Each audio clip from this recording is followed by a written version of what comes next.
Hello guys, ladies and gentlemen, welcome to my channel. My name's Gary, and if this is the first time you're here on the channel, well, I'm speaking English, but I'm Brazilian, okay, as you may notice by the way I speak. If you don't, yeah, that's it, I'm Brazilian. I am only speaking English because I am an English teacher, and my job is basically getting you guys to speak English. And by getting you guys to speak English, I mean trying to do my best to give you guys tools. Be these tools physical, be these tools non-physical. Let's say that motivation, for example. I really want to inspire you guys to practice this language that opens doors, that is the key of communication in the modern world today. And this is it, all right? That's the only reason why I'm speaking English. So if you're new here, if this is the first video in this channel, welcome, all right? I really believe that if you have a intermediate level English, that is a B1, and if you don't know the intermediate term, if you're more used to the European definition of fluency, of knowing of a language that is a common European framework, that this is it. If you're a B1 student, I really believe, from Brazil or any other Portuguese speaking country, I really believe you are understanding 100%, if not 100%, 90% of the words I'm saying right now. So this is the reason why I'm doing that 100% in English, and it's also a very good opportunity for me to share a few stories, a few perceptions I have as not only as an English teacher, but also as an English speaker, to that matter. All right, I am an English speaker in the sense that I speak the language for many purposes: communication, work, business, pleasure, and well, probably here what I'm doing is mostly number 4 if you allow me to be honest for a second, but also all of them together. Anyways, the reason why I'm recording these videos is that you guys can lose the fear. I said that before. I am actually recording a series of videos 100% in English, and you guys can go back here on the channel and watch it, and and let me know. All right, and more than letting you know, having that opportunity of watching a video 100% in English and hopefully understanding, if not all of it, but more than 60%, to put it in numbers, right? So this is it. I want you guys to lose the fear. All right, someone's speaking English in front of you, lose the fear. And I know that this fear is drastically smaller when who is in front of you speaking English is not a English native speaker.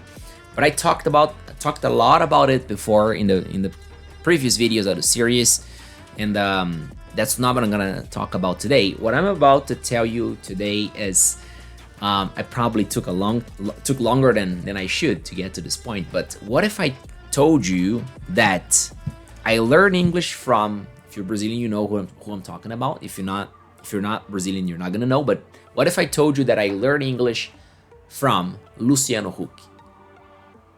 That's right, the TV host. All right. Yeah, I mean, that will be obviously a big lie, a ginormous lie, of course, right? But that's not 100% false. All right. Let me just walk you through the story. Year was 2006 2005 actually, when I decided, hey, I am going to be fluent in English. Until that moment there, until that period, to that year, I had very good grades in English in school. I was super involved, so to say, with the English-speaking culture, meaning I loved listening to music in English, watching movies in English, all right? but I wasn't fluent. I couldn't communicate. I couldn't put words together, you know, and do what I'm doing right now, what I'm just doing now with you guys. So yeah, you know, what I'm trying to say here is that that's not enough. You know, you come to me today and tell me, hey, I'm the best student in my class. Maybe this is something today, but in Brazil back in the days, 2005, 2006, it wasn't much of a big deal. At least it wasn't for me. So then I just took a decision, you know. I shared this story in a video of this series. That is video number 1, named How Was It That I Learned English? But so when I did that, I started inevitably, and this is one of the coolest things about learning English, is that you kind of incorporate a whole, how can I put it, a whole ecosystem, in quote marks, of observation. Okay, I'm forcing a definition right now, but I'm trying to make my feelings back in the days, my feeling now about it, my understanding now, the clearest possible, you know. So we have what I call an ecosystem around it, of habits, basically. You know, one of these habits is paying attention to non-native English speakers. All right, so people who learned English. All right, especially Brazilians. In my case, at least, I believe it's universal, right? If a Chinese person is learning English and he or she has the opportunity of witnessing a Chinese native speaking English, it's gonna be a inspiring, you know, or at least going to be an interesting experience, all right, for this person. This person is gonna, what I'm trying to say by an interesting experience is that this person is going to do whatever they're doing and stop to pay attention, at least for a minute, all right? So yeah, so I developed back in the days, 2005, 2006, this very healthy habit of enjoying, observing as much as I could Brazilians speaking English, all right? Probably years before that, I already had that, you know, impulse in my mind, because I'm clearly remember, and here's where I'm getting to Luciano Huck teaching me English. All right, I clearly remember watching on TV one day.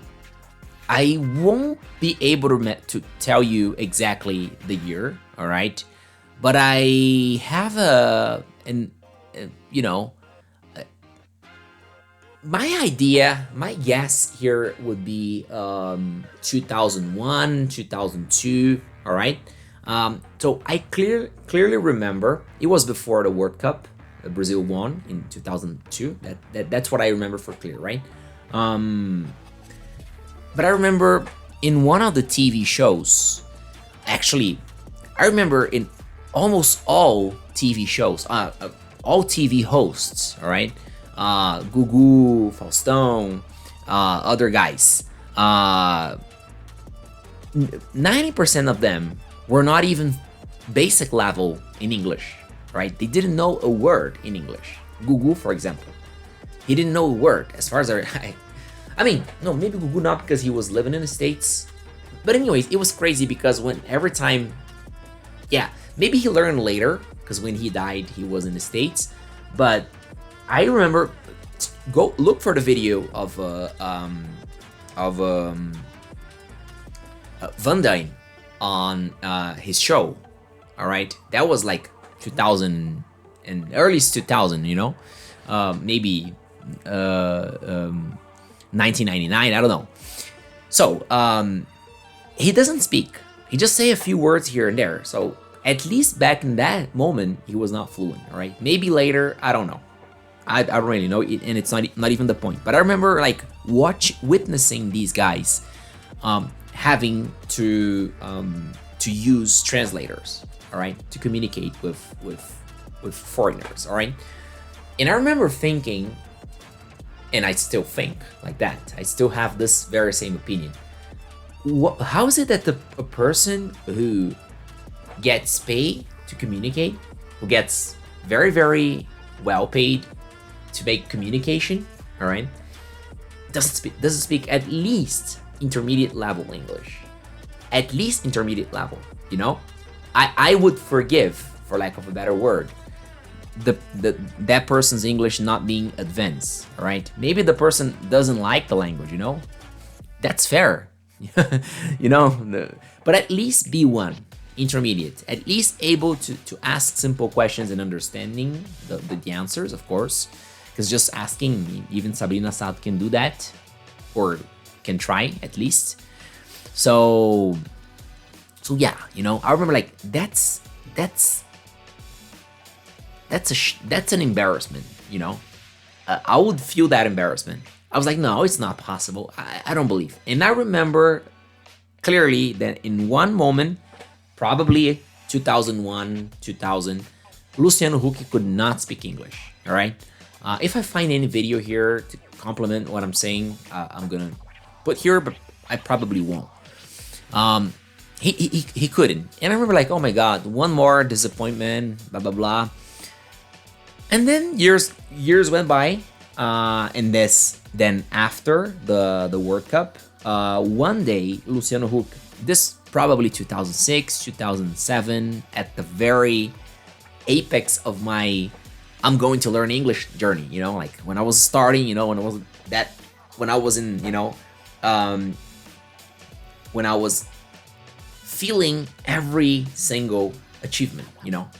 And I can talk more about it, but that's super cool, guys. This is the moment when you're starting off something, you know, and I do my best to bring that to my English students as well. You know, like, hey, celebrate every single achievement, every single conquer at the beginning, because when you get to the, you know, higher levels, everything looks normal. You know, it seems so normal what I'm doing right now, but if me in 2006 could have like a window in time, you know, interdimensional window, could observe me right now, I would be so, you know, happy about it, you know, so excited about it.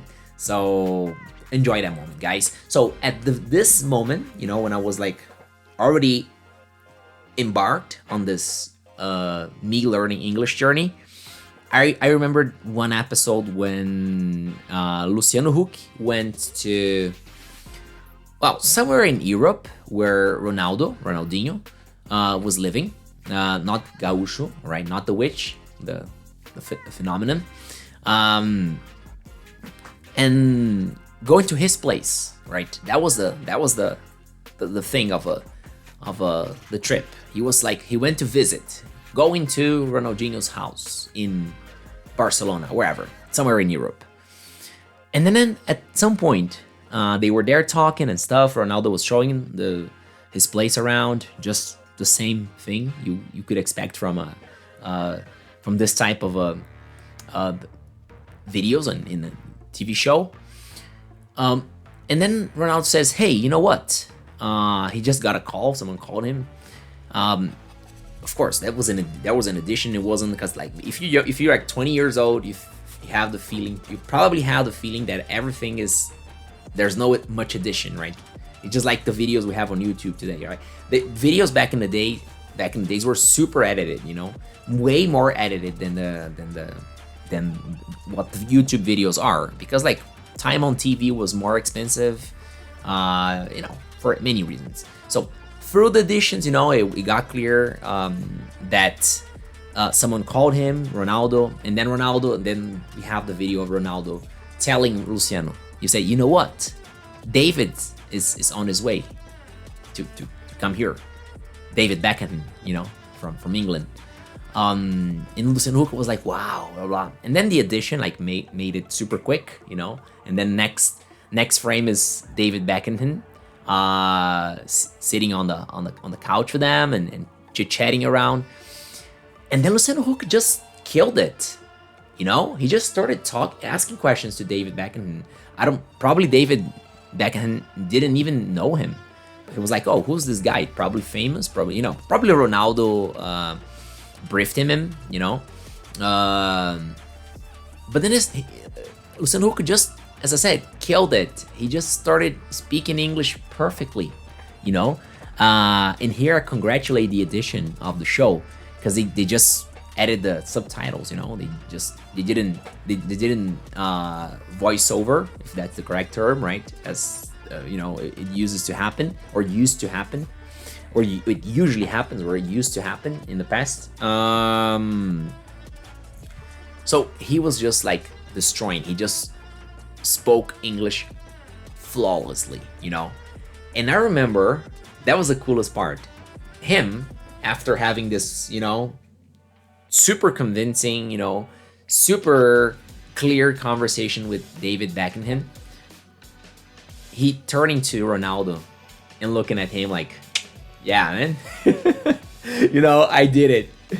So probably Ronaldo knew. I don't know how close they are or were back in the days. But it was clear that was like him celebrating that moment of victory. You know, that was a big inspiration. You know, I remember that day. You know, taking my level of motivation to a higher ground, so to say. All right, I got really psyched, really excited, and that was really inspirational. So if you're by any chance are listening to this video, to this chat, the story I'm telling, Luciano, thank you very much, man. That was fantastic, man. And of course, way to go, man. You just killed it. You just proved. I would really like to know how he learned English, you know. I never found anywhere what school or method, what school he went to, or what method he used to learn English, but he definitely did a fantastic job and proved to me back in the days, and to you if you're listening to this story, that it is possible to leave from but basic level of knowledge of one language, of English, or even zero knowledge, to fluency. You know, it isn't not just coach talk, you know. It is real. If you just do the right thing, if you just get committed to the whole thing, you can get there. But that's for another video, probably a more motivational. This is not this video. This is a more storytelling. And obviously, I need to say before I finish this video that among all the TV hosts that we had in Brazil, one big exception for my disappointment of the monolingual epidemic, basically. The one big exception, and big in all senses, was of course Jô Soares, right? There were probably more, of course, TV hosts in the early 2000s in Brazil that were fluent in English, and I didn't know, and we didn't know. But Jô Soares was not only fluent in English, but he was it was a known fact, right? He would invite foreigners to his show. He would have conversations in English, and of course the other languages that he could speak. So he was a polyglot, you know, and as any reasonable polyglot person, multilingual person, they like to show off. And this is super good, because this is an inspiration to the little boys back in the countryside of Paraná, you know, that is maybe watching his show and is feeling so inspired by the fact that he can open his mouth and put out words and sentences and phrases in 3, 4, or 5 different languages if necessary. This is fantastic. This is very good. But of course, to my public here, the English learners, that's it, man. Just find your inspiration. You know, if you allow me to give you my word of advice to that matter, look for Brazilians who learn English. You know, this is what you're doing here, actually, right? You're listening to a Brazilian who learned English for the fact that, well, he is a super cool guy, yeah, ain't I? No, maybe not that super cool, but I try to make the videos here as productive as possible to you guys, and again, as a way for you guys to be ready to the real world, you know, because one thing is studying grammar, one thing is learning the language rules, learning new words, that is vocabulary, progressing on the paper. And another thing is reality. Another thing is the way people talk on the streets, not in the movies. All right, not in the movies, not in the books, on the streets, in real life conversation, which is more or less what I'm trying to do here. As if you were sitting in front of me right now, and you are technically, right? So thank you so very much, considering that you are sitting in front of me right now, for the lovely company. I really hope you appreciated that video. Please feel free to, subscribe to my channel. That's, something you judge worth it. I promise I'm doing my best so you can have the best contents possible for your English learning journey. All right, always making progress, always getting better and better, and of course always learning new things as well, including interesting stories. So one more time, thank you so very much for your company. I see you later. Bye bye.